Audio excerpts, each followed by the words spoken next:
It's time now for our meditation. So, if you will, get settled in your seat, feet grounded on the floor, back supported by your chair, and let your shoulders drop, soft and relaxed.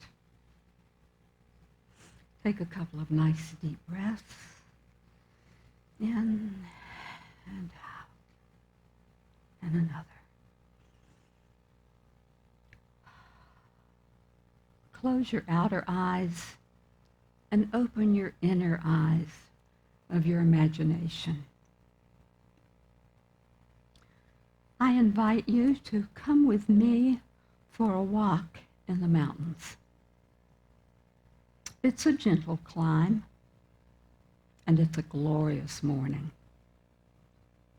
The sun is shining. It's a warm spring morning. The path is an old cart trail, so it's an easy walk. We move slowly up and around the bend. And we notice a stand of redbud trees in full bloom. They take our breath away.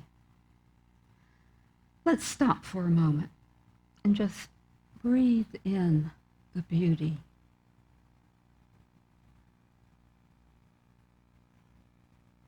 The sun is warm. The breeze rustles the trees. Grass ripples along the ridges. Ah, smell that air.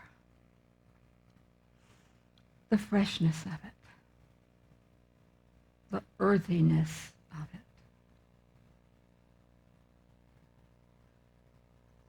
We continue on the trail, on up the mountain, until we find the perfect spot to stop.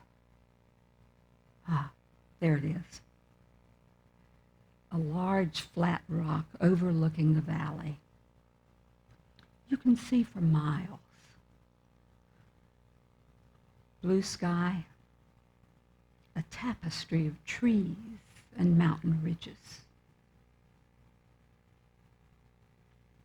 We take a seat on the rock and let our minds wander and ponder. We have had a challenging year. How have we handled it? Did we grow from it? Who have we become? What might we do differently?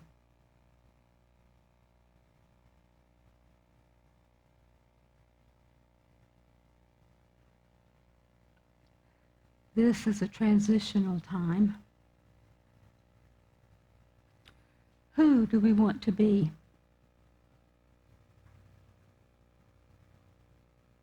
How do I want to show up?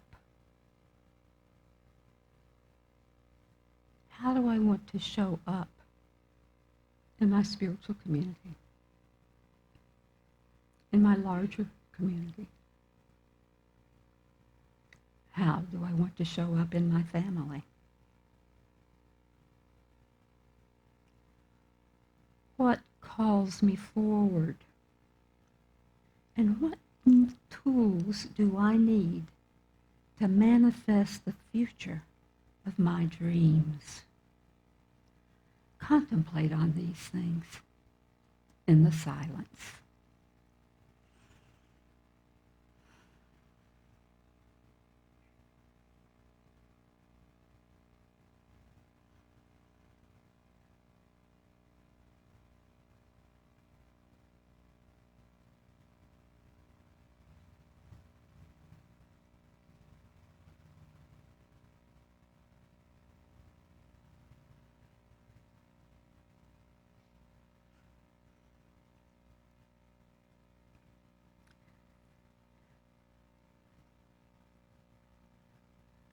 Now ask yourself, am I willing? Am I willing to step out in faith to answer my call?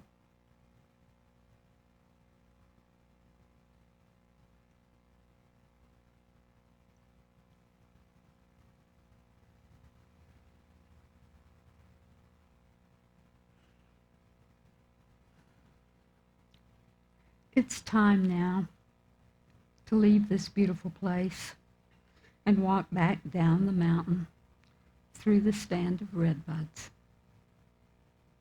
We return to this time and place with renewed energy to do the things that are ours to do. You can begin to stretch, move your hands and feet, open your eyes when you're ready.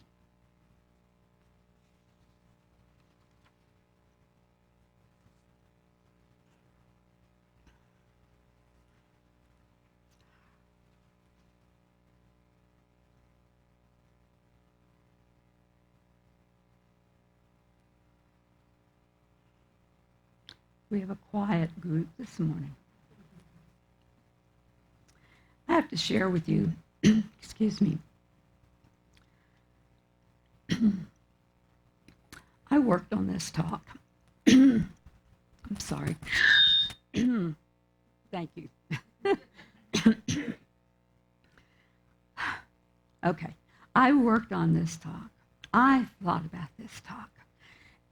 And as of about 11 o'clock last night, I had it ready. I was ready to go. But there was one piece that niggled at me. And this morning, when I opened, I'm a Julia Cameron fan, and I use Heart Steps, her little book of blessings. I opened that this morning, and the quote she used was, "As you grow spiritually, your words gain more power to affect people." This was a quotation from, I think it's pronounced Sanaya Roman. My intuition, my inner wisdom kicked in such a way that I had to change the way I did this talk. So you guys are an experiment in a way. I had worked on this piece for meditation. It's a combination of Paul Hesselbeck's Absolute Word, in which he takes the daily word, and it happens to be the daily word for today, about awareness, because that's what I'm all about, awareness. So I had Paul Hesselbeck, and I had Julia Cameron, and I had two things that I needed to merge together because they so spoke to me, and I had wanted to use this for meditation, but it didn't work. It just didn't work. So I'm going to share it with you now.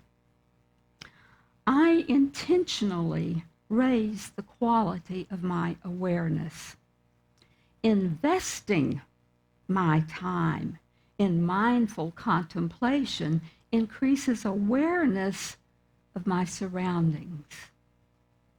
As I gently concentrate and focus my attention, I release distractions as they arise. My mind settles down and my world begins to feel brighter, vibrant, and more alive. I notice the soft sounds and minute textures and colors I overlooked before. I experience and I expand. Consciously and creatively, I realize my full human potential. It is larger and wider than my individual vision. As I recognize and commit, as I recognize and commit to my shared humanity, my possibilities and my abilities increase and multiply. Investing time in prayer increases my awareness of my inherent divinity, which is identical to everyone. I'm patient, kind, generous, and forgiving. I move through life with ease and grace. Awareness, grounded in my divinity, opens my eyes, ears, mind, and heart. I intentionally raise the quality of my awareness. So, although the talk today has to do with will, that awareness is just so important to me.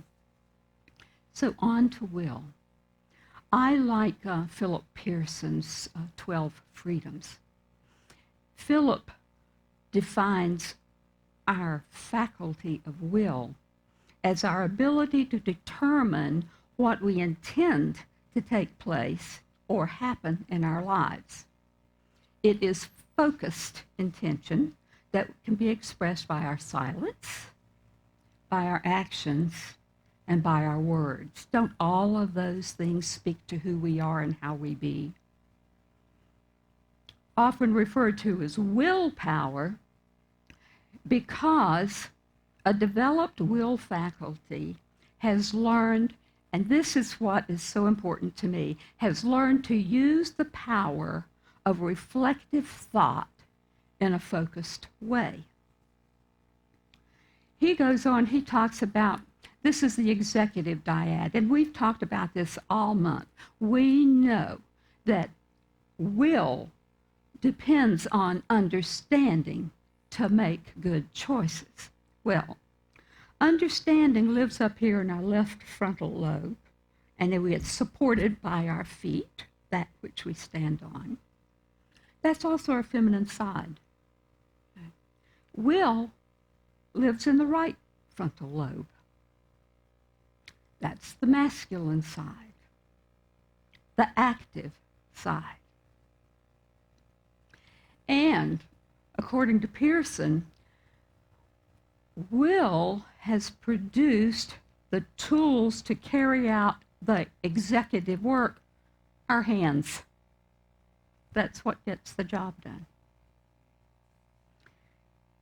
So given that we've got the understanding and the will, and they've come together with a thought, and we're making a decision, how do we know when it's the right decision? Well, we got another dyad to look at. It's called the Unifying Dyad. That would be the heart center, where love lives. Love being the masculine, by the way. And then near the solar plexus, close to that heart center, is our center for wisdom, the feminine, the passive. Well, when we've got this thought, and it's mulling around up here, and we can get it in alignment with this heart center, we can know that we're thinking rightly. Will, right brain. I had to bring that out. So when we are aligned with those four powers working in conjunct, and I got to tell you, it's not just the four powers. We got to use them all. We got to use imagination. We have to use faith. We have to use life. All of them come into play. You can't just pick one and say, that's it. When you're in alignment, you know it's the right one, and you can move on. Linda Martella Whitsitt talks about a sweet spot in balance between effort and allowing. Well, I think that sweet spot is still when those four powers are in alignment with each other, and we know that we can choose that response. Well, all of this reminded me of my early years in Unity, when I was exposed to Ramana Maharshi. Anybody familiar with Ramana Maharshi? He was an Indian mystic, And what I think of, and the reason I go to Ramana, what I think of when I think of will is I think of choosing. Will is all about choice. And we make hundreds of choices every day. And we make hundreds of choices because we have thousands of thoughts just running through our brain. And we can either make a choice consciously or unconsciously. We decide which thoughts we're going to buy, consciously or unconsciously. So that's what got me to Ramana. He teaches a method of self-inquiry. It's the observer part of us that's asking, who am I? Who is the one who sees? Who is the perceiver? Who is the I who is thinking? So this exposure is when I began to understand I am not a body and I am not a mind. The essence of the I that I am is so much more. Ramana was all about taking that inquiry so deep that one essentially becomes and lives in that calm silence of unity all the time. Well, I'm still working on basic meditation myself. But I am very aware that the part of I that inhabits this body is minuscule compared to the part of my beingness that resides in spirit. I shared with the Quest group, I play with that in my imagination, that I envision being released from this body, being my greater self, being in the formless flow of all that is. And when I go to that place, that is a meditation for me. When I go to that place, I feel close with my departed loved ones, the ones on the other side of the veil. And I feel close with my loved ones on this side of the veil. And I feel part of the all that is.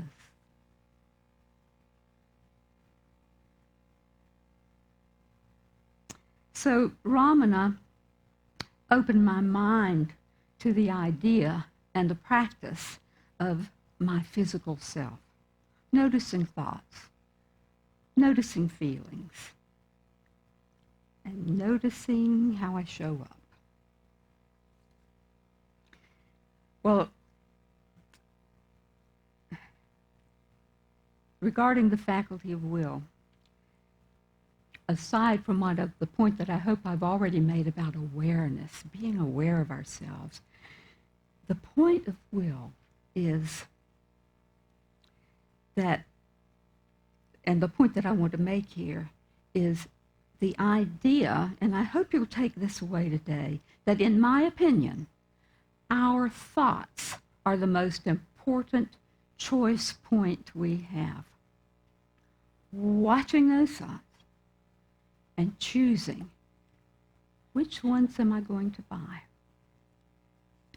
In Friday's Science of Mind, Reverend Dr. Ron Fox said, if we want to become the masters of our lives, we must first become masters of our thinking. We can learn new ways to think and behave. And I found another source in the Inward Outlook by Laura Bashe. She's a PhD. She says, human beings are thinking creatures, and we are consistently creating our experience of reality through choice. Choosing those thoughts we give our attention. The critical difference which emerges from grasping the impact of the role of thought is that one becomes consciously masterful in choosing which thoughts one pays attention to, consciously choosing life experience. And personal thought is the point at which the formless becomes form.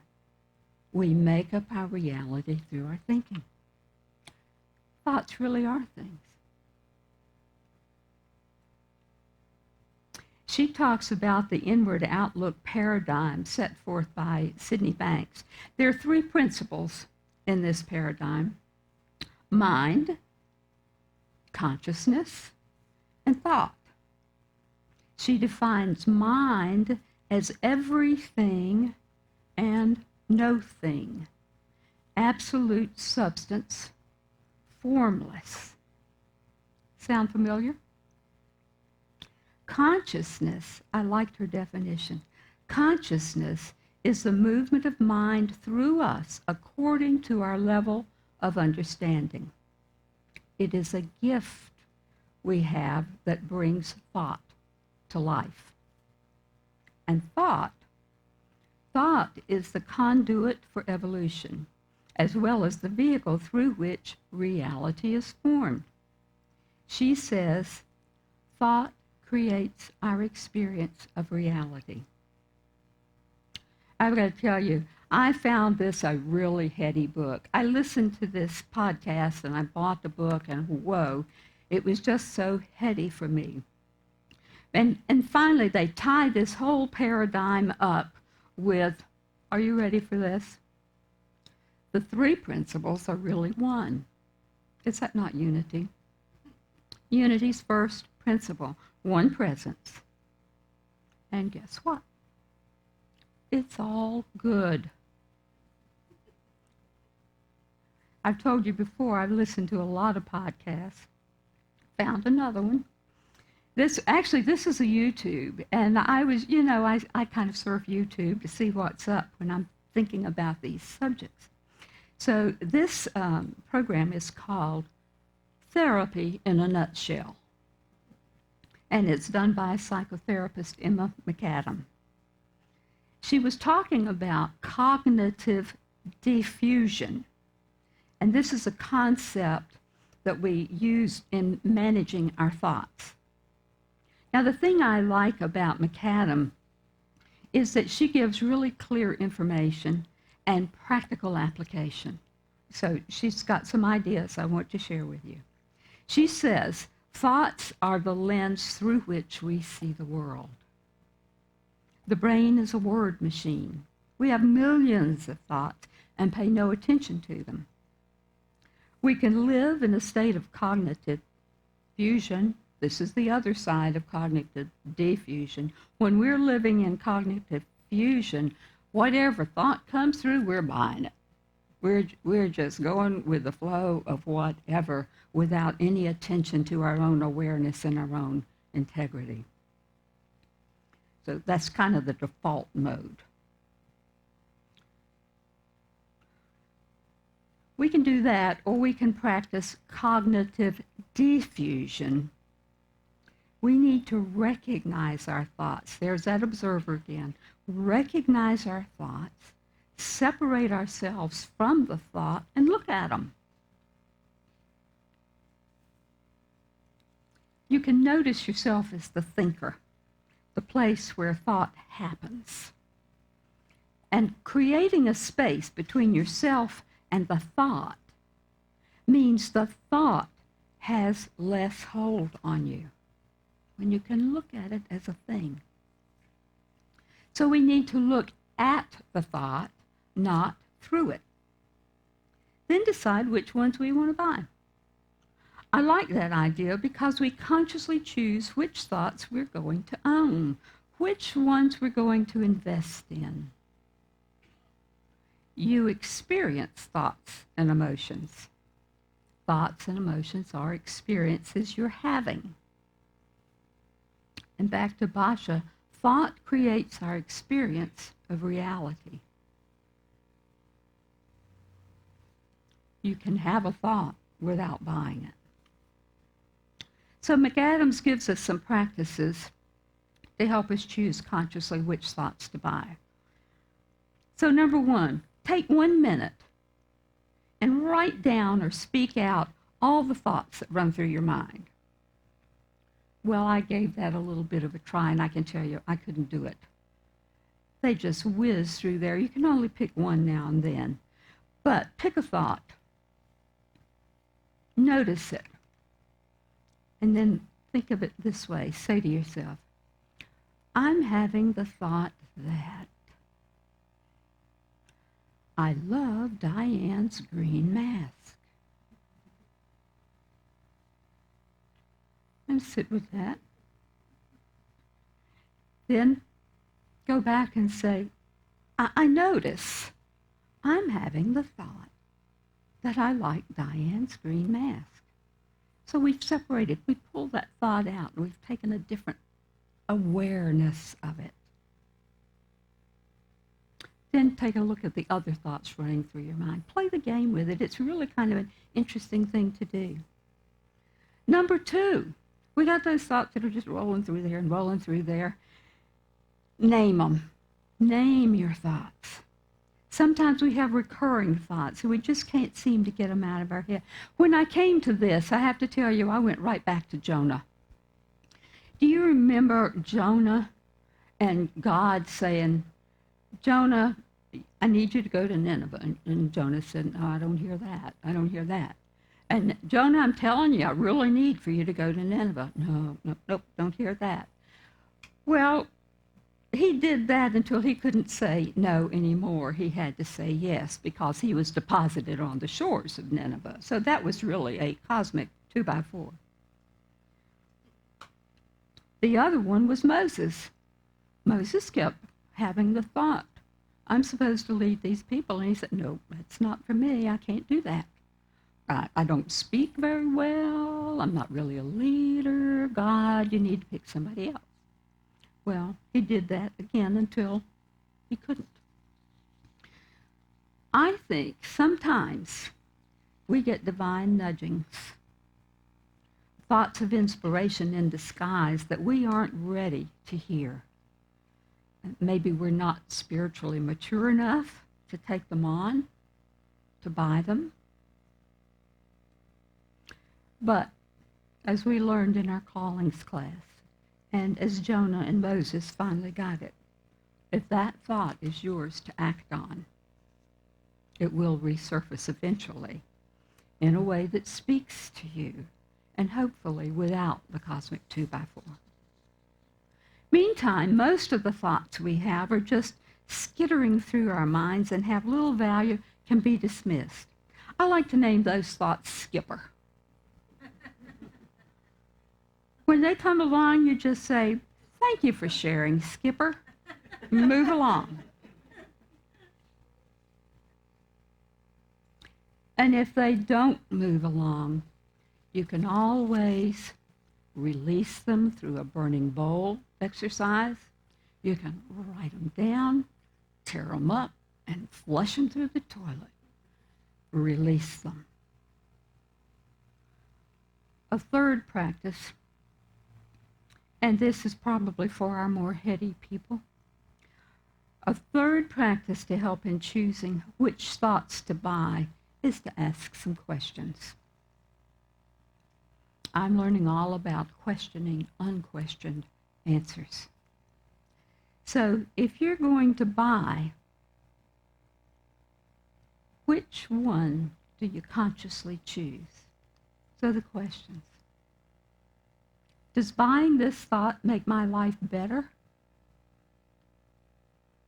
Is it helpful? Does it help me live my values? And there's one more thing to consider as we're making those choices. Every choice has a consequence. And every choice that you make affects everyone in your sphere. And not only that, everyone is in your sphere.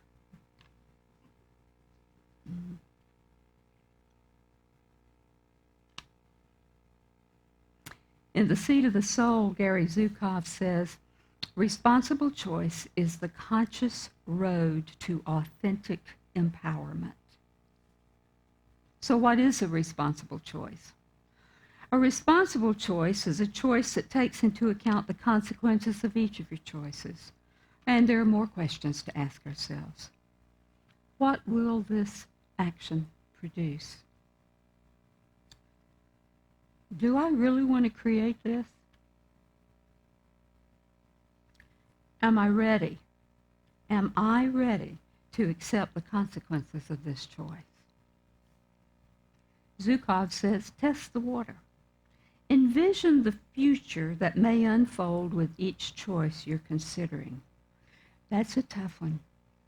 You know, right now in our spiritual community, we are regrouping, hoping, looking at post-COVID and how we come together and the teams that we form. And that's going to be a big choice for a lot of us. How is it going to affect my community? And how am I going to live with the consequences?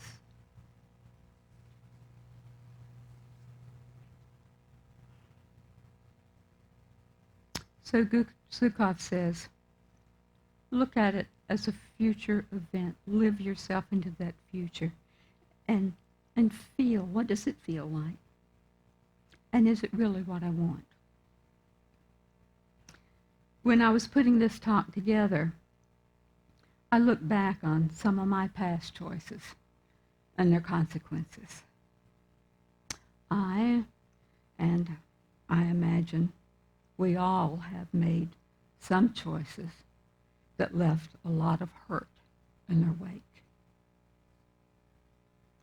When I consider those choices, I think I probably carry the deepest pain because I know I was responsible. I was out of integrity with my own deepest core values. I'm grateful. There are other choices I've made. There are choices that did bring great benefit to all of those in my sphere, and especially to me. When they're hurtful, they hurt us the most. And when they're with love and joy, we feel it the deepest. I'm very grateful for the wins. I'm grateful for the lessons I learned in this skin school. Zukov says, when you take the consequences of your choice into your decision, and when you choose to remain conscious, that is a responsible choice. He says, the center of evolutionary process is choice. It is the engine of our evolution. So, let us count our blessings and watch our thoughts.